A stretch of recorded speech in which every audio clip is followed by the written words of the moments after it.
আসসালামু আলাইকুম, this is সারিফাই blog. কি অবস্থা সবার? আমি আলহামদুলিল্লাহ খুব ভালো আছি। এদিন না খুব বেশি শীত পড়েছিল, তারপর আমি বাঁধনকে ফোন দিয়ে বললাম, বাঁধন চলো আমরা কোথাও থেকে ঘুরে আসি। রাস্তার উপরে দেখা যাচ্ছে ওয়ান্ডারল্যান্ড, এটা কিন্তু বিক্রমপুরের একটি পার্ক, শিশুদের জন্য খুব বেস্ট একটা প্লেস। বিক্রমপুর কিন্তু এখন আগের থেকে অনেক বেশি উন্নত হয়ে গিয়েছে। এখন কিন্তু বিক্রমপুরে অনেক পার্ক, রিসর্ট, অনেক কিছু আছে ঘোরার মতো, দেখার মতো।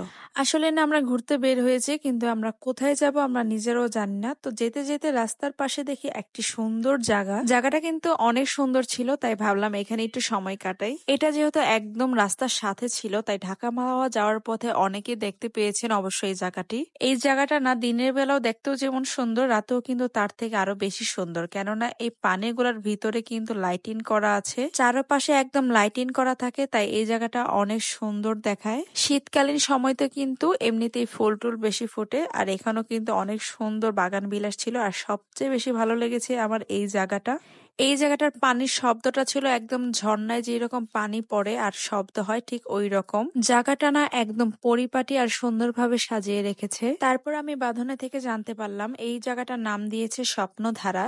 পিছনে যে কেচি গেটটা দেখতে পাচ্ছেন, এটার পিছনে যে জায়গাটা আছে এখানে হচ্ছে জমি বিক্রি করা হচ্ছে। ভিতরের দিকে এখন পর্যন্ত জমি বিক্রি করা হচ্ছে, আর সামনের দিকে এত সুন্দরভাবে ডেকোরেশন করে রেখেছে।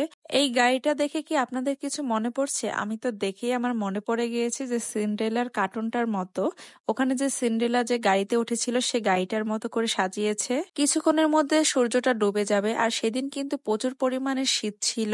তো বিকেল টাইমে এই জায়গাটা ঘুরতে এসে আমার কিন্তু অনেক ভালো লেগেছে।